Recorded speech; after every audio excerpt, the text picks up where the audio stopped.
4월 26일 수요일 뉴스와의 온라인 큐티를 시작하겠습니다. 오늘 큐티 본문은 스가랴 13장 1절부터 9절까지의 말씀이고요. 제가 오늘 읽을 말씀은 4절부터 6절까지의 말씀입니다. 그날의 선지자들이 예언할 때에 그 환상을 갖기 부끄러워할 것이며 사람을 속이려고 털옷을 입지 아니할 것이며 말하기를 나는 선지자가 아니요 나는 동부라 내가 어려서부터 사람의 종이 되었노라 할 것이요 어떤 사람이 그에게 묻기를 내 두 팔 사이에 있는 상처는 어찌 됨이냐 하면 대답하기를 이는 나의 친구의 집에서 받은 상처라 하리라. 아멘. 여러분들과 함께 가장 귀한 것을 평범함으로 만드신 은혜, 가장 귀한 것을 평범함으로 만드신 은혜라는 제목으로 큐티를 나누도록 하겠습니다. 샬롬. 오늘도 말씀으로 시작하신 여러분 주님의 이름으로 축복합니다. 1절 말씀 이렇게 시작됩니다. 그날에 죄와 더러움을 씻는 셈이 다윗의 족속과 예루살렘 주민을 위하여 열리리라. 아멘. 그 날이라고 시작하는데요. 그 날에 대해서 우리는 두 가지 의미를 알 수 있습니다. 첫 번째는 예수 그리스도의 십자가의 보혈을 의미합니다. 성경 전체가 말하는 대속의 사건을 바라볼 때 죄와 더러움을 씻는 셈이 당연히 예수 그리스도의 보혈을 의미하는 것 아니겠습니까? 두 번째는 문맥상으로 어제의 말씀에서 언급된 예루살렘의 구원의 날입니다. 어제 큐티를 들은 분들은 기억나시죠? 예루살렘의 구원의 날은 단순히 하나님의 보호만을 의미하는 것이 아니라 하나님의 은혜로 말미암아 하나님의 마음, 곧 우리를 향한 애통하는 마음이 나의 마음이 되게 하는 것이라고 이야기했습니다. 하나님의 마음이 나의 마음이 될 때 우리는 애통하게 될 것이며 그 애통의 눈물은 죄와 더러움을 씻는 셈이 되는 것 아니겠습니까? 그래서 오늘 말씀은요, 그 은혜, 곧 하나님의 마음을 갖게 됨으로 말미암아 새롭게 됨을 이야기하는데요. 두 가지를 이야기합니다. 첫 번째는 우상이고요. 두 번째는 거짓 선지자에 대한 이야기를 합니다. 우상은 우리가 너무나 잘 알죠. 하나님의 자리를 빼앗는 것, 하나님의 자리를 차지하는 것이 우상입니다. 단순히 돼지머리를 앞에 두고 절하는 것이 우상이 아니라 그냥 우리 마음을 차지하는 것, 그것이 우상이 되는 것 아니겠습니까? 돈이 될 수 있고 쾌락이 될 수 있고 사람이 될 수 있고 심지어 앞날에 대한 두려움이 될 수 있습니다. 그런데 그날 하나님의 마음이 우리의 마음이 될 때 애통의 눈물이 죄와 더러움을 씻는 셈이 되어서 그 우상이 어떻게 되느냐? 2절 말씀입니다. 만군의 여호와가 말하노라. 그 날에 내가 우상의 이름을 이 땅에서 끊어서 기억도 되지 못하게 할 것이며, 우상의 이름을 이 땅에 끊어서 기억도 못하게 할 것이라고 말씀하십니다. 여기서 아주 중요한 영적인 메시지가 있는데요. 여러분, 내 안에 있는 우상과 대립해서 싸운다고 그 우상을 이길 수 없습니다.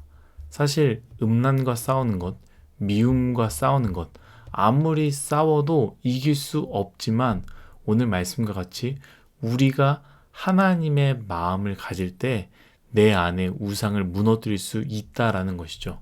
여러분, 우상과 싸우지 마시고 하나님의 마음을 품을 수 있도록 은총과 간구의 영을 사모하시기를 예수님의 이름으로 축복합니다.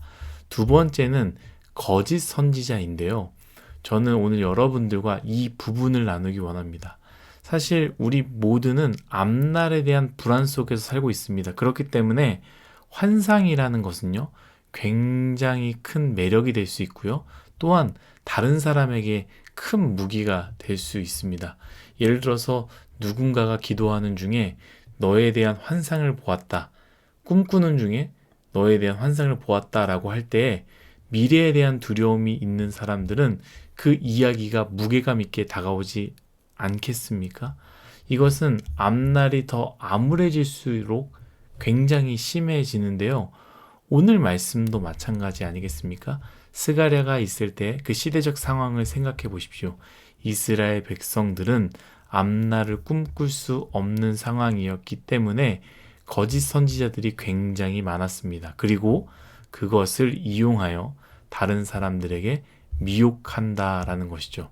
그런데 오늘 본문의 말씀이죠. 4절부터 6절까지의 말씀, 제가 읽었던 말씀인데요. 다시 한번 읽도록 하겠습니다. 그날에 선지자들이 예언할 때에 그 환상을 갖기 부끄러워할 것이며 사람을 속이려고 털옷도 입지 아니할 것이며 말하기를 나는 선지자가 아니요 나는 농부라 내가 어려서부터 사람의 종이 되었노라 할 것이요 어떤 사람이 그에게 묻기를 내 두 팔 사이에 있는 상처는 어찌 됨이냐 하면 대답하기를 이는 나의 친구의 집에서 받은 상처라 하리라. 아멘. 하나님의 마음을 갖게 되는 그날 내가 특별하게 여겼던 환상이 내 욕심이었음을 깨닫게 되는 것이죠. 선지자들이 입었던 털옷도 속이기 위해서 입었었는데 이제 더 이상 그렇게 입을 필요가 없으며 그저 일상의 삶을 살아가는 농부의 삶을 살아가게 된다라는 것입니다. 과거에는 선지자들이 가졌던 애통의 상처들, 자신들의 훈장을 삼아서 상처를 내고 보여줬지만 내가 이런 상처가 있습니다. 바로 그렇기 때문에 나는 특별한 선지자입니다라는 것을 보여줬는데 이제는 그러한 상처들조차도 부끄러워짐으로 여기게 된다는 것이죠. 그래서 사람들이 물을 때 두 팔 사이에 있는 그 가슴에 있는 상처는 무엇이냐라고 물을 때 친구 집에서 받은 상처다라고 이야기하게 되는 것이죠. 여러분, 제가 믿고 걸으라고 말할 수 있는 사람이 있는데요.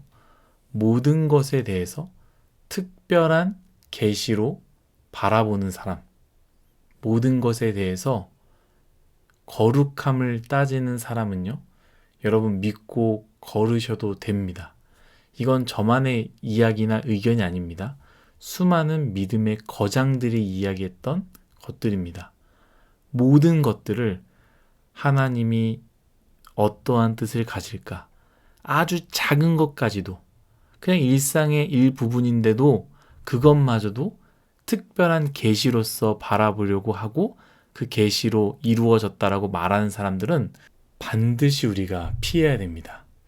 여러분, 특별함 참 유혹이 큽니다. 그러나 특별함에 대한 유혹을 넘어서야 합니다. 나만 하나님의 뜻을 특별하게 받았다고 생각하는 것, 나만 그 뜻을 알고 있다라는 생각을 버려야 됩니다. 하나님께서 우리에게 주신 은혜는 제가 큐티의 제목과 같이 가장 귀한 것들을 평범함으로 만들어 주셨다라고 정했는데요.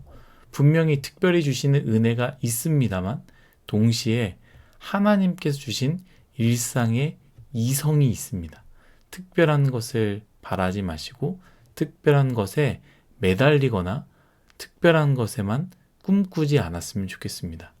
우리는 희소성이 있는 것이 특별하다고 생각합니다. 금과 다이아몬드가 귀하다고 생각하지만 우리 인생을 생각해 보면 금과 다이아몬드가 한 개도 없어도 사는 것에는 아무 문제가 없습니다. 오히려 가장 귀한 것, 공기, 물, 태양 아니겠습니까? 그런데 이 공기와 물과 태양, 그리고 우리가 말하지 못했던 우리 일상 가운데 반드시 필요한 것들, 가장 귀한 것들이죠. 그것을 어떻게 했습니까? 하나님께서는 그 가장 귀한 것을 평범함으로 만들어 주셨다라는 것이죠. 저는 일상도 마찬가지라고 생각합니다. 여러분, 특별한 무언가를 가졌다고 해서 그 가진 것으로 우리의 삶을 잘 살 수 있는 것이 아닙니다. 이미 가지고 있는 것을 누리는 사람이 더 복된 사람입니다. 우리는 다른 사람이 없는 특별한 무언가를 가지길 원하고요. 그걸 가졌을 때에 행복을 느낀다라고 생각하며 또 그렇기 때문에 그것을 갖기 위해 발버둥 치며 살아가고 있습니다. 그러나 여러분들이 가지고 있는 것, 평범하게 가지고 있는 것을 누리고 사는 것이 여러분 그것이 가장 복되고 가장 거룩하며 그것이 오히려 가장 특별한 삶이 되는 것입니다. 남들처럼 최고의 친구가 없습니까? 그렇다면 지금 옆에 누가 있는지 보십시오. 허락한 그 사람들과 그 은혜를 누리시기를 간절히 바라겠습니다. 좋은 차가, 좋은 직장이, 좋은 집이 없습니까? 그렇다면 지금 여러분들이 두 손에 가지고 있는 것들은 무엇입니까? 제가 그렇습니다.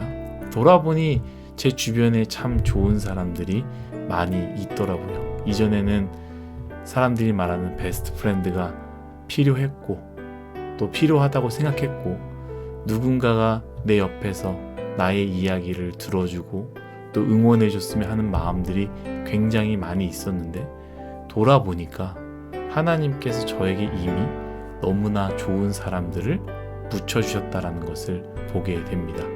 또한 능력 있는 설교가 필요했고 능력 있는 카리스마가 필요하다라고 생각했지만 그것이 없어도 평범함의 힘과 성실의 힘과 섬김의 힘을 저에게 주셨다라는 것을 깨닫게 하셨습니다.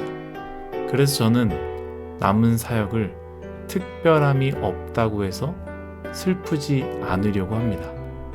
얼마나 남아있는지 모르겠지만 남은 사역을 저에게 주어진 함께 있는 사람들과 감사를 나누고 주신 것에 감사하고 주신 것으로 누리는 삶을 살기 위해 힘을 다해 노력할 것입니다. 여러분들도 평범한 은혜가 있기를 예수님의 이름으로 축복합니다. 다 같이 기도하겠습니다.